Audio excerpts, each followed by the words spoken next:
Traffic is back to normal after a water main break along Biscayne Boulevard and 35th Street Friday night.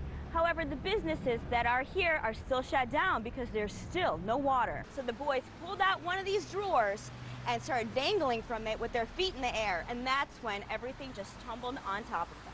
Cleanup underway in Lauderdale Lakes. You see the hazmat crews are wrapping up after flames ripped through Thursday night in this warehouse area. Now, one of the businesses affected is this Daily Bread Food Bank of Broward County. Now, if you take a look inside, you see the damage is not that bad.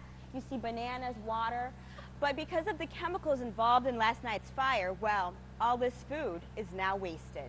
We have a situation where a man was at the wrong place at the wrong time. His own home. He walks out the front door, looks across the street, sees two burglars breaking in.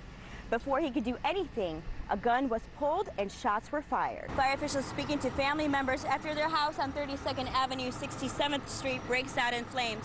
Now, the good news is that everybody did manage to get out okay. We're here in Weston, where a 7-foot python has been spotted. Wildlife officials have been working all of last week and Monday. So far, no luck, and neighbors are very concerned. Traffic is back to normal after a water main break along Biscayne Boulevard and 35th Street Friday night. However, the businesses that are here are still shut down because there's still no water. Now the real work begins after Friday's busted pipe left blocks upon blocks of Biscayne Boulevard underwater.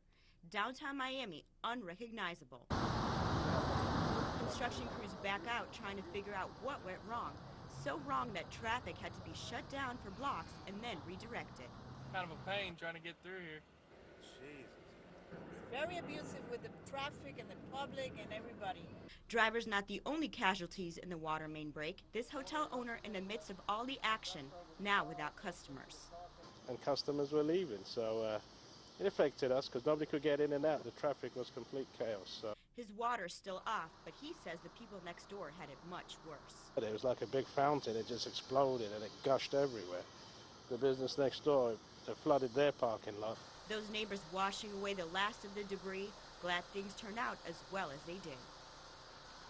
Now, officials want to remind everyone to boil their water for the next 2 days. In downtown Miami, I'm Elisaveta Loevsky, 7 News. That man suffering 2 broken arms and 2 broken legs after being attacked by a dog.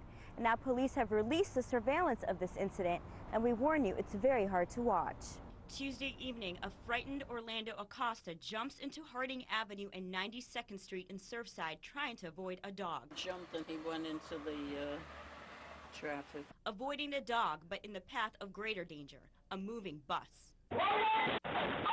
The moment caught on the Miami-Dade Transit bus camera and released to 7 News.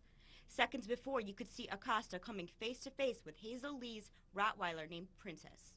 Then the crash, passengers horrified, and the bus driver trying to explain. He ran out in front of the bus, sir. Yeah. I seen the man. He ran out in front of the bus from the door. Acosta launched several feet. When I came out, the men lying on the street, full of blood. Acosta rushed to Jackson Memorial on trauma alert. Lee insists her dog is not dangerous and was just barking to protect her. I got scared. What can I tell you? My dog protects me. That's what it is. She saw this man coming and she barked at him and he jumped. Lee maintains Princess was chained up and all she could do was bark at Acosta. Of course the dog was on a leash. But police say the surveillance video speaks for itself, even when Orlando Acosta cannot. That man remains here at Jackson Memorial in critical condition. No word yet on whether charges are pending against that dog owner. In Miami, I'm Elisaveta Loevsky, 7 News. Now, many customers pull into this Taco Bell drive-thru to get a late-night snack, but when one man was turned away because they were closing, police say he just would not take no for an answer. A young girl shot in the leg over a taco. It's still unclear what the shooter was hungry for at this Taco Bell on 79th Street and Biscayne Boulevard in Miami Tuesday morning. But the restaurant employee ended up leaving work on an ambulance stretcher after her shift came to an unusual and violent end. A drive-up to a drive-thru becoming somewhat of a drive-by. Police say after closing, while employees cleaned up, a man pulled up to order food. When he was turned away, he didn't leave. He just pulled up to the corner, waited there, and quietly waited there. Worker walking to her car when confronted by the gunman. Started discharging his firearm towards the manager and the employees inside this Taco Bell. And he shot about 6 shots. The employee falling to the ground, hit in the leg. With the help of paramedics, she manages to sit up looking alert but in pain. The bullet casings thrown all around the restaurant's parking lot. It is incredible that someone gets so upset that they would purposely wait until they start to exit the store, until they start to open the store, to shoot at these individuals responsible for not serving them breakfast or whatever food it was.